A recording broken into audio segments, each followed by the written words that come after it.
మహాగణుడును మహోన్నతుడైన యేసుక్రీస్తు వారి పుణ్యనామములో ప్రియులారా మీ అందరికీ వందనములు. దేవుని వాక్యము ధ్యానందం. మీకా గ్రంథం 5వ అధ్యాయము 2వ వచనం. బెత్లెహేమ ఎఫ్రతా, యోదావారి కుటుంబములలో నీవు స్వల్ప గ్రామమైనను నా కొరకు ఇశ్రాయేలును ఏలబోవాడు నీలో నుండి వచ్చును. పురాతన కాలం మొదలుకొని శాశ్వత కాలము ఆయన ప్రత్యక్షమగుచుండెను. ప్రియమైన దేవుని బిడ్డలారా, పరిశుద్ధాత్మదేవుడు ఈ ఉదయకాల సమయంలో మనతో మాట్లాడుచు ఉన్నారు.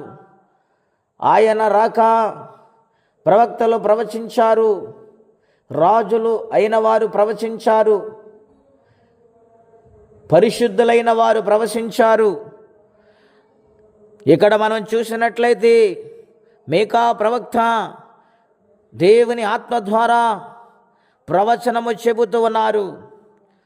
యోధా బెత్లెహేమ, యోధా ప్రధానులలోని అల్పమైన గ్రామమైనను నా కొరకు నిన్ను ఏలబోవాడు నీలో నుండి వచ్చును.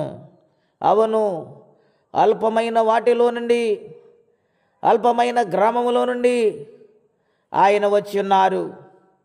దేవుని వాక్యంలో వ్రాయబడినది, ప్రియులారా, ఎన్నిక లేని వారు గొప్పవారిగా మార్చుటకు ఆయన అల్పుడుగా, దీనుడుగా ఈ ప్రపంచాన్ని ఏలుటకు, ప్రతి పాపమును శాపమును విడిపించుటకు ఆయన జన్మిస్తున్నాడని ప్రవచనము చెప్పి ఉన్నారు. ఆనాటి ప్రవచనము 2025 సంవత్సరం క్రితము కన్యగర్భాన ఆయన జన్మించారు. సర్వమానవాళి పాపమును మోయుటకు దేవుని గొర్రెపిల్లగా ఆయన వచ్చి ఉన్నారు. ఆయన సిలువల యాగమైపోయారు. మనందరి కోసము, మన పాపముల నుండి విడిపించుటకు, రక్షించుటకు ఆయన దిగి వచ్చిన్నారు. గనుక ఎంత గొప్ప భాగ్యము! యూదా బెత్లెహేములో, ఎఫ్రతా అనేక ప్రాంతములో, బెత్లెహేము గ్రామములో ఆయన జన్మించి ఉన్నారు. ప్రియమైన దేవుని బిడ్డలారా, సర్వమానవాళి కోసం ఆయన జన్మించారు.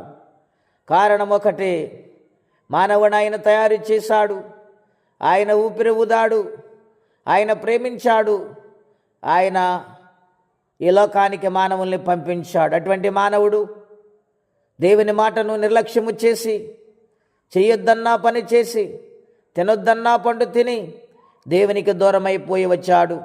అయితే ఆ మానవుని రక్షించడానికి ఎదుక్కుంటూ ఆయన ఈ లోకానికి దిగివచ్చి, ఆ పరమాత్ముడే మనందరి కోసము బలి-అర్పణగా ఆయన జన్మించున్నారు, త్యాగమయ్యారు. కాబట్టి దేవుని బిడ్డలారా, యేసుక్రీస్తు వారు ఒక ప్రాంతానికి సంబంధించిన వాడు కానీ, ఒక దేశానికి సంబంధించిన వాడు కానీ కాదు, కానీ ఆయన ప్రపంచమంతటికీ ఏకైక దేవుడిగా ఆయన జన్మించాడు. ఆయన మనందరినీ ప్రేమించారు. కాబట్టి ఆయన ప్రేమ ఎంతో గొప్పది, నిర్లక్ష్యము చేయవద్దు. ఈరోజు ఈ క్షణమే ప్రభువా నేను పాపినను క్షమించండి, ఆయన నీలో జన్మిస్తారు, నీ హృదయంలో ఉంటారు, నీకు నెమ్మది, మనశ్శాంతి కలుగుతుంది. అటువంటి దీవెన ప్రతి ఒక్కరూ పొందుకోవాలని కోరుకుంటూ ఈ మాటలు ముగిస్తున్నాను. ప్రార్థనండి. అత్యంత కృప కలిగిన దేవా, ఘనమైన మీ నామం కొరకే వందనములు, స్తోత్రాలు.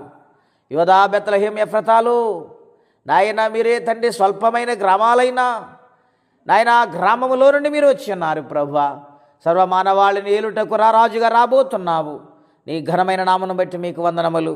నాయన, ఈ క్రిస్మస్ ఆనంద మాసములో నాయన ఎవరైతే ప్రభువా మనసారా నిన్ను కొలుస్తారు, నాయన వారి పాపములు క్షమించమని అడుగుతారు, వారిని క్షమించి నీ బిడ్డలుగా స్వీకరించండి. నాయన, సమస్యలున్న వారికి విడుదల, రక్షణ లేని వారికి రక్షణ, నెమ్మది లేని వారికి నెమ్మది, సమాధానం లేని వారికి సమాధానం ఇచ్చి మహిమ తెచ్చుకోమని ఈ దినమంతా కాపాడమని యేసుక్రీస్తు వారి పుణ్యనామములో ప్రార్థించి స్తుతించి వేడుచున్నాము తండ్రి. ఆమేన్. దేవుడు దీవించునుగాక. ఆమేన్.